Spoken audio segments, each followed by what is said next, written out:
Okay, now we have our engine bay much easier to work with. Zoomed out a little bit. So you see how much room we've bought ourselves? We've got our belt off, our fan off, our radiator is out, and now we're going to move to pretty much just getting everything off of the engine block that's attached to other places. So for example, your hoses, your water lines to your heater core right here, your ground cables, throttle cables, all that stuff's going to be taken off of the engine block. We'll dress out the top first, get it all done, and then we'll go to the bottom and we'll remove the exhaust from the exhaust manifolds. It goes pretty quick. I'm just going to put the camera here and get to work. Really the only thing you need to take into consideration while you're on this step is I take Ziploc bags and I write down where each nut and bolt go, and then I lay them out in order, the order I took them off. That way when you're putting it back together, it's going back together in the same sequence. So don't scatter your bolts and everything everywhere. Write down your steps as you go and also label your Ziploc bags and you'll be good to go. So I'm going to set the camera down and start dressing down this engine.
Alright, this is the part in the country song that could go really good or really bad. No telling how long these bolts have been on here. My guess would be since 1991, 1992. I don't like putting an impact on these right off the bat just because they're so rusted and brittle. If you break them, it's a long day with a cutting torch and whatever it might take. So I try to do the right thing and give it some encouragement with just a ratchet first and see where we're at before I get stupid with it. And it's probably gonna need an impact because it's hard to keep a camera angle on this while you. Nope. It's not what I was wanting. And then this one up here, we'll try it, but you really. Nope. Well, I didn't want to do this. Sometimes you gotta make things happen, or they're gonna happen to you. It's probably gonna happen to me right now, but let's just say our prayers. Come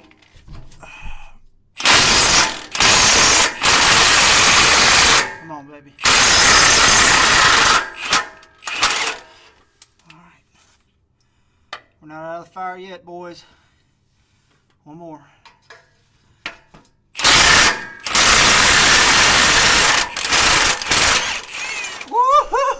Look at that. We got it. Alright, so that's one side now, so don't celebrate yet. But that, you see how rusty that is? I mean, that is just, we got lucky. We're getting all new flanges and bolts because that is not going back on this new build at all. That would be an insult to everybody involved in this process. So I'm going to go get the other side and get back with you in a second. Let's just hope for the best on the other side too. Okay, I'm going to go over this. I'm under the truck. And this is our starter.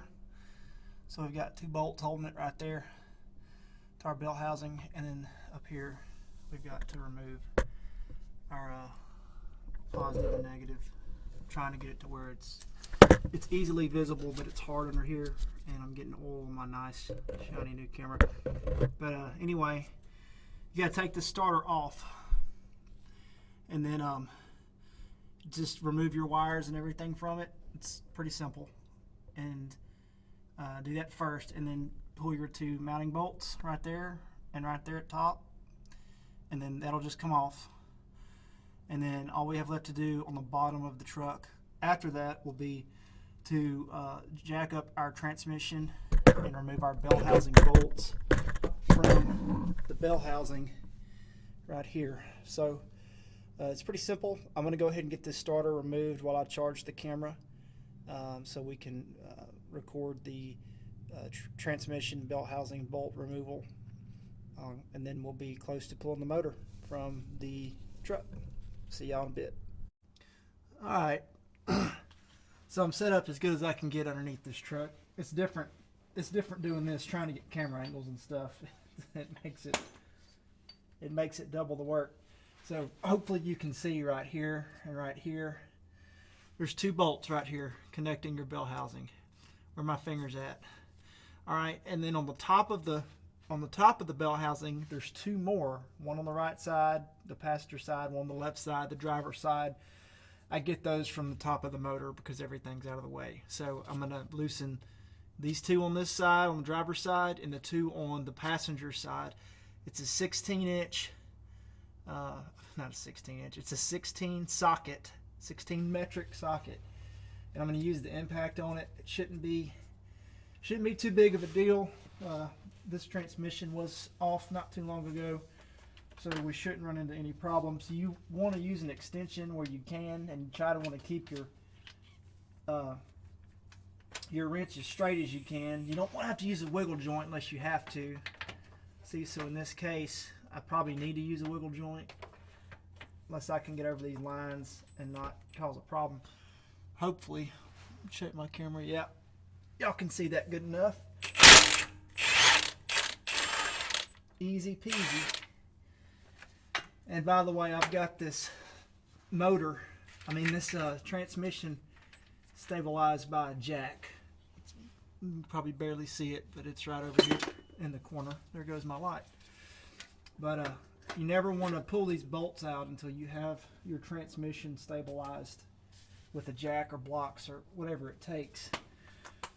Because the only thing holding your motor in place now after you complete this step is your motor mounts. And once those are out, you've got to have your engine stand on it and ready to go. So this top one I'm going to have to use what we call, maybe you can see it, it's hard to see, a wiggle joint right here to get that off. And then probably going to be a little bit harder on the passenger side. I'll record that too, because that's where all your exhaust pipes and stuff are. That can give people some problems, especially with these bigger wrenches and stuff.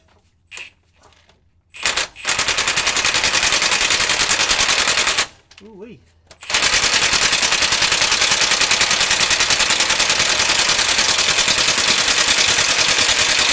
Well, it's not what we want, is it? Turn my wrench up. I had my wrench down, turned down a little bit because I didn't want to break off those exhaust bolts and like really be in a bind. I'd kind of like to get this motor out today. So turn my wrench up, see what happens now. Oh yeah.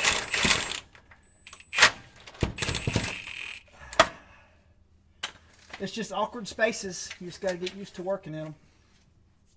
It doesn't get any better. It's actually getting worse. You buy newer model trucks, it don't matter if you're a Ford guy, Chevy guy, Dodge, it don't matter. They figured out if they build them more complicated to work on and tighter spaces, you know, they're making money on parts and labor costs and stuff at the dealerships down the line. See, they've got this all mapped out to a science. So the days of your old school mechanicing are kind of slipping away. That's why I value doing this stuff so much, because the days of you being able to get in here and take out a few bell housing bolts and, you know, get your motor out within a few hours are about to be a thing of the past. That's one reason why I'm making this video is, you know, one day, it won't be long, I'll have kids that are my age and they'll be watching this, looking at it like it was the 1930s or something. But anyway, so that's those two on that side. Remember, keep up with your bolts. I'm going to shift on over to the other side, knock those out, and then we'll get the bell housing bolts on the top of the motor. So I got the bell housing bolts out from the top of the bell housing and from the passenger side. Could not get a good camera angle at all. I was wasting more time than it was worth to get that recording. So I think people get the point. The bolts have to come out. You just have to use extensions and a socket. I had to get a breaker bar on one of them just because the impact didn't want none of it. So you gotta bow up on it, but you can get it.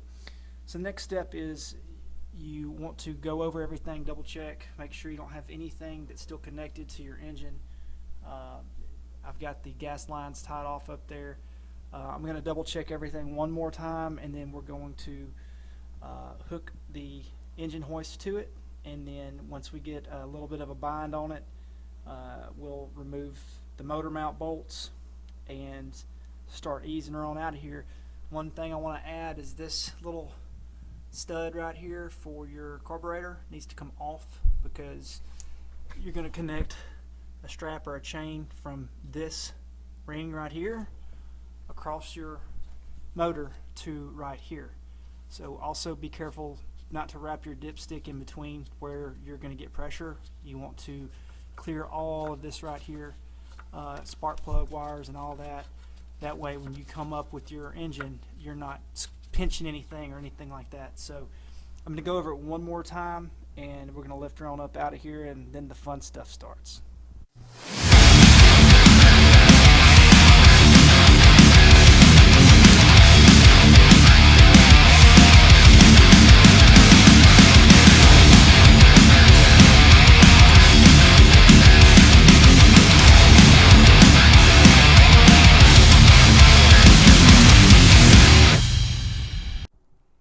Okay, our motor mounts are out. It was a 3/4 socket.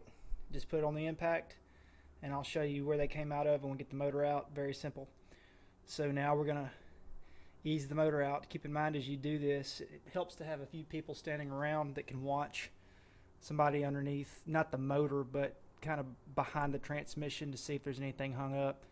And then you also want somebody kind of helping you watch for anything that could be hung up in your engine bay around your motor. I'm doing this by myself, so I'm a DIYer, and you just kind of get used to doing it on your own, and you know what to look for. But anyway, just you just want to go slow. Don't get in a rush. Don't get excited, and do not, whatever you do, let your motor swing this way, because you also have your oil cooler and all this stuff right here. It's got fins on it, and when you hit it with this block, as heavy as it is, you're going to be spending more money on your project. So let's get her out of there. See, right down in there, there's your gap. If you look right, it's hard to see my hands, but right there is your gap between your bell housing for your transmission and your engine block. And all you're doing is you're taking a pry bar and just easing it back. Eventually it'll pop out of that shaft and it'll come free. But that's why you want to have, when you're doing this, let's step back. Since I'm the lone cameraman.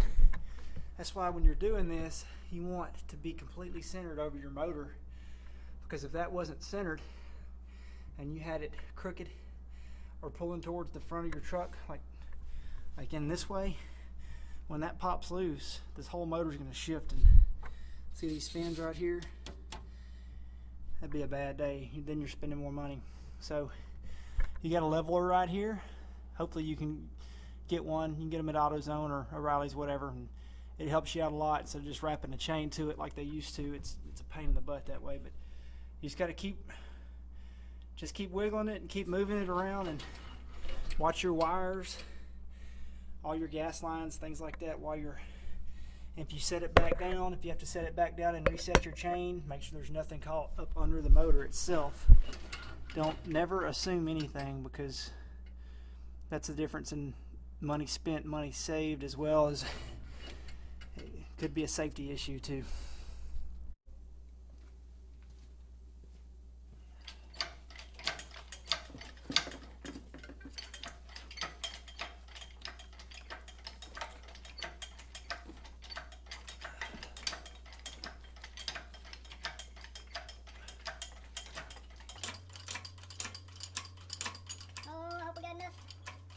I don't want to have to set it back down. That would suck.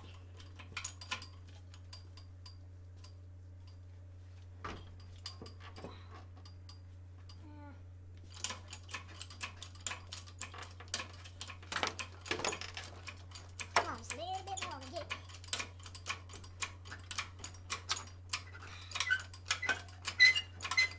Come on, a little bit more, come on. Oh no. Oh no. Oh, so close. Man, that sucks. I'm gonna have to set this engine all the way back down and probably choke it up another 5 inches. That very much farther I can go. See this? Your oil pan has to clear right there. And right here where your harmonic balancer and all that's at. It's just, I don't have enough chain pulled out of it. I'm gonna have to pull 2 more links together probably. I have to set it back down. Alright. Let's try this again.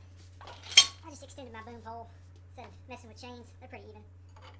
Extend my boom out one click. Should get it right out of there.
get done.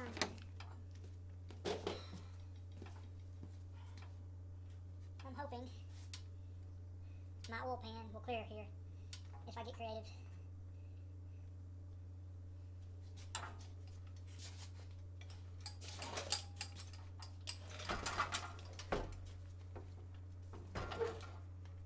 Let's get you a little bit more.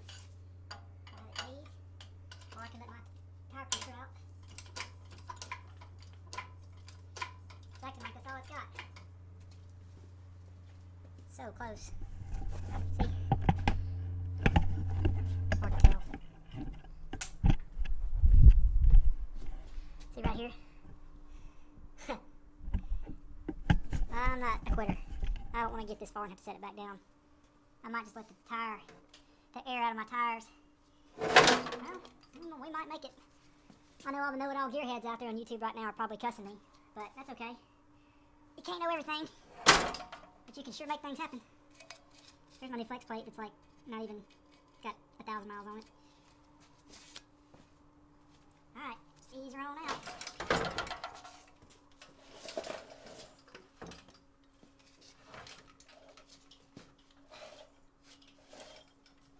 Alright.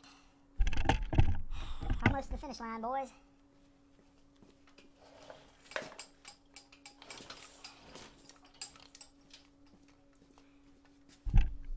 Well, there we are. There's our motor. Pulled out of our truck. It's been a pretty good day. And I'll reconvene tomorrow and we'll start tearing this block down. That's the fun part, is getting inside your motor and seeing what's going on. It looks like it needs quite a bit of work, but we can make that happen.